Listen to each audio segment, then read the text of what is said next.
আসসালামু আলাইকুম। আমরা চলে আসছি তিস্তা ব্যারেজ রংপুর। বাংলাদেশের উত্তরাঞ্চলে সবচেয়ে অবস্থিত দেশের বৃহত্তম সেচ প্রকল্প। এই প্রকল্পটি নীলফামারী, রংপুর, দিনাজপুর জেলার 5,40,000 হেক্টর জমিতে সেচের সুবিধা দিয়ে থাকে। এর কাজ শুরু হয় 1979 সালে এবং এটা শেষ হয় প্রায় 1990। সেচ প্রকল্পটি পরিচালনা করেন পানি সম্পদ মন্ত্রণালয়।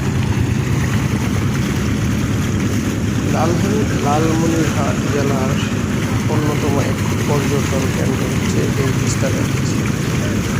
তিস্তা ব্যারেজ সেচ প্রকল্প নিয়ে গড়ে উঠেছে বিনোদন স্পট। প্রাকৃতিক সৌন্দর্যে ভরপুর তিস্তা ব্যারেজের উজানের বাঁধ দিয়ে ঘেরা কৃত্রিম জলরাশি, সেচ বাইপাস, খাল বনায়ন আর পাথর দিয়ে বাঁধানো পাহাড়, সব দিক মিলে একটা মনোরম পরিবেশ। শীতকালে এখানে প্রচুর মানুষ আসে এবং প্রতিটি পাখিরও আগমন ঘটে।